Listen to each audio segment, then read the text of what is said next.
She didn't lose everything in one day. Life took it from her piece by piece. Ethan was 39, quiet and worked at a school library in Charlotte, North Carolina. His wife, Laura, 35, worked at McDonald's. They weren't rich, but they were happy. Their world was their 9-year-old daughter, Julie. Julie loved to play outside, laughing, running, and chasing butterflies in the field near their home. One normal afternoon, everything changed.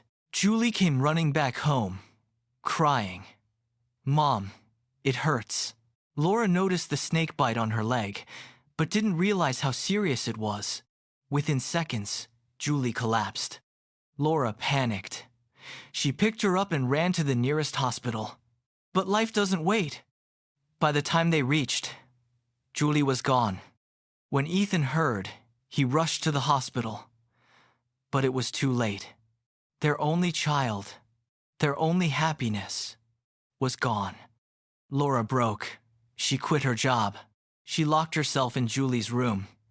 Every toy, every dress, every memory. Ethan tried to help.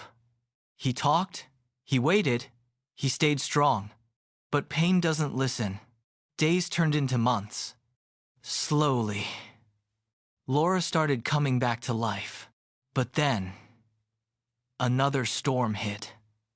2 years later, Ethan collapsed at work. A severe heart attack. He didn't survive. When Laura heard, she fell to the ground. 3 days later, she understood the truth. Now, she was alone. No husband, no daughter, no family left. Just silence. Bills started piling up. Mortgage, groceries, electricity. One night, Laura sat on the floor, crying. She thought, what's the point of living? She wanted to end everything, but she couldn't. Something inside her stopped her. The next morning, she made a decision. If I want to live, I have to stand up. She went back to McDonald's. Her old boss saw her and understood everything. He gave her the job again. But this time, only $1,450 per month. It was not enough. Laura was struggling again. One day, her neighbor said something simple. Talk to your husband's workplace. There might be benefits. That one sentence changed everything. Laura contacted Ethan's school. Step by step, she started getting help. Laura applied for financial support because her husband had a job and paid taxes. Now she gets $760 every month to survive. Laura talked to Ethan's office.